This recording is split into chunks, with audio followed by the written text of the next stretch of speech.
it's easier just to vote, but that's not going to change it. And so I just wanted to emphasize that once again, because there are sometimes things that some politicians say that I agree with. I mean, I think they're correct about a particular thing that they're talking about. So I guess I just say, you know, that's how we are differentiated from these other people who are running. They don't say that. They don't say that. In fact, some of them are clearly very much opposed to that. Even Biden, for example, who prides himself as being favorable to the unions. I mean, he absolutely didn't want to have a railroad strike. You know, absolutely. And he was ready to do pretty much whatever he had to do in order to avoid the railroad workers going on strike. But that should tell us something also. It shows us exactly the kind of power that working people have.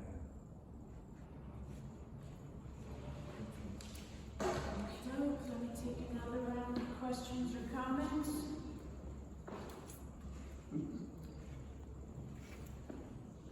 I see 2 hands back there. Others?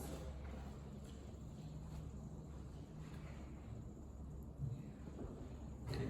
I don't know, I was outside some, I don't know if you addressed the issue about crime and poverty and violence, because I think it's a major issue today in Baltimore and a lot of other cities where there's the screechy kids play a role in that somewhat. And the question is, what kind of society are we creating where we have so much violence?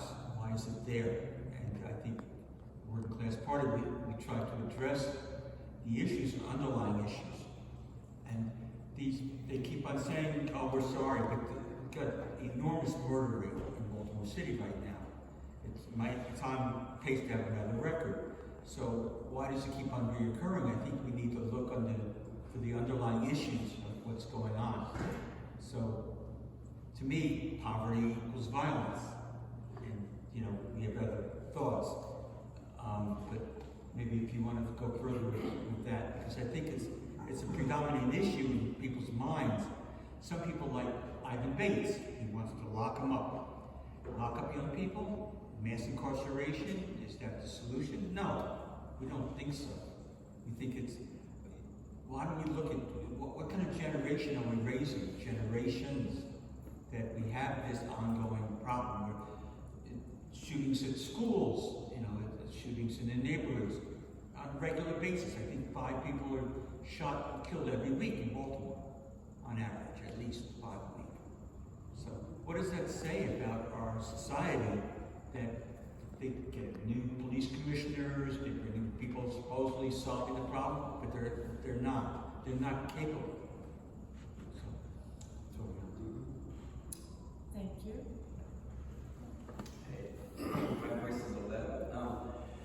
I just wanted to, I guess, say this is such a different kind of thing. I mean, we're calling it a working class party, but it's such a different animal than what these other parties are. And I think, I mean, we just heard Cathy was saying that, you know, we're not promising anything. No, and we're not, you know, as a party, we don't want to promise people they're going to get some treats. We're, I mean, there's many ways of promising things. You can promise really left-wing things, but to get power within the system, you're gonna, you know, whatever the top of your party is gonna end up being, I don't know what the word is, co-opted or become, I mean, I mean, if you're gonna succeed within the system, then the top of your party is gonna get corrupted into it or whatever. Like, we don't want something like that. We want to change how the society works. And you can laugh and say it's a few people in the room, but people have been doing things like this a lot in history. In Baltimore, it's these people in the room right now that we know, but I mean, there's other people in the world like this. People have been doing this in dramatic ways and less dramatic ways, but there's a really strong history of what people can do. I mean, the way that we're organized as human beings has really changed throughout history, and it obviously has to change again unless we get a very pessimistic ending or something. But otherwise, I mean, people are pretty amazing, and I think we can do it. So. Thank you.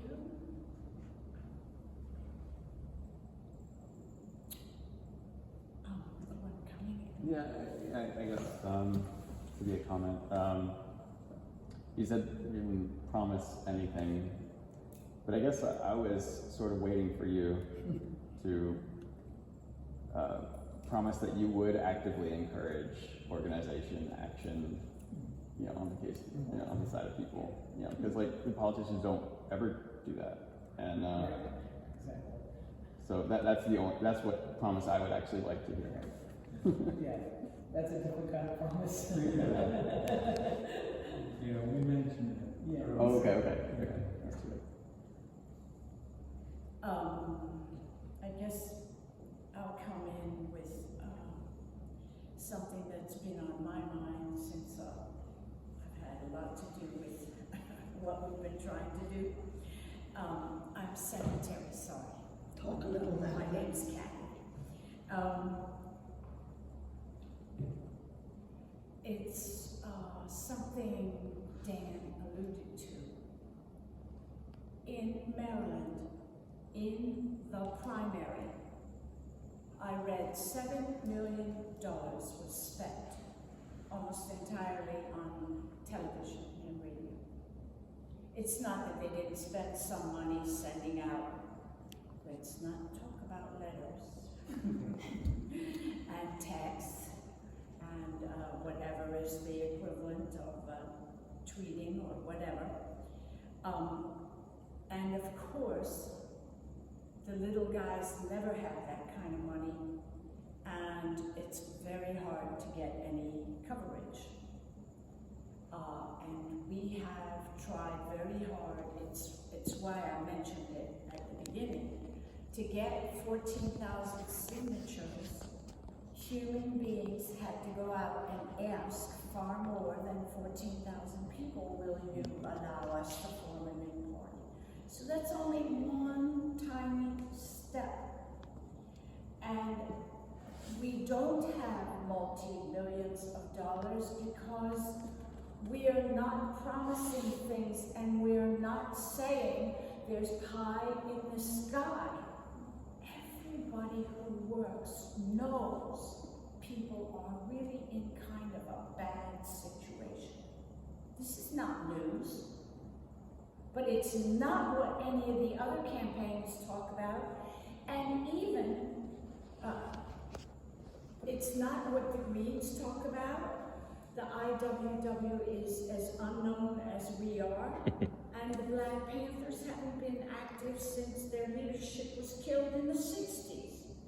Okay? There's a long ways to go.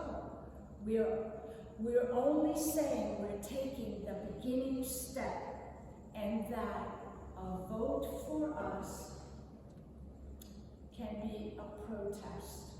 It can say something useful to the powers that be. There's a big percentage of people who aren't registered. There's another big percentage of people who don't come out.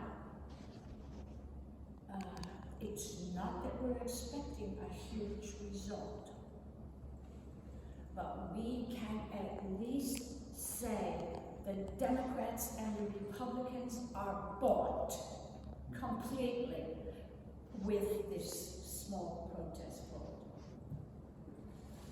All righty. Do other people want to come in with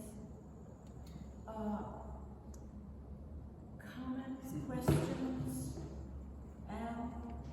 I was outside also, and maybe somebody asked before about education. I don't know if the candidates talked about. Can you speak louder, please? I am wearing a mask and I'll speak quiet. Wondering if anybody asked about education and what working class party position is about that. And if that's already been addressed, maybe what is the difference between the unions and a working class party, and why a working class party is needed, why unions aren't enough. Why unions aren't Why enough? unions aren't enough. Right, because unions aren't going for political power. They're generally in one industry or one workplace, and we need it much bigger than that. Education, today, more than 1/4 of Maryland 8th graders can't even read at a basic level. More than 1/3 can't do basic math, the same as 20 years ago. This is according to the U.S. Department of Education. This is in Maryland. Okay. So the education and poor and working class students lost, or no, 2 years of their education was stolen from them because the government, Democrats and Republicans, could not figure out how to solve the pandemic and could not figure out how to educate our children. And the test scores now that are happening are showing huge disparities and huge losses. This is, what's interesting is that every year, politicians in both parties put out their plan, parade it out. This is going to improve our lives. And every year, our lives don't get better. They get worse. They're not getting better. I don't see my life getting better. I don't see my coworkers' lives getting better. If someone sees their lives getting better, I don't know who that person is. Elon Musk. Okay, but that's a different social class, and that's the problem. They're the class that's in power. You're definitely yes. Exactly. So, and this, even the problem of inflation, which I discussed, is not a new problem. You know, the fact that inflation is wiping out all the income gains it's not new. After accounting for inflation, the bottom 40% of Maryland households have seen stagnant earnings since 1979. And this is even though profits are soaring and the income gap between wealthy and poor is just huge. It's just grown hugely. So all these are reasons why the working class needs to organize to make a fight, because that's what it's going to take. Because they say they're going to do this, they're going to fix the schools, or charter schools is going to be the solution, whatever, privatizing. We know what works to educate our children. We need smaller class sizes, experienced teachers. We know what's needed. That's not what's happening. And we need to make a fight to make that happen. So that's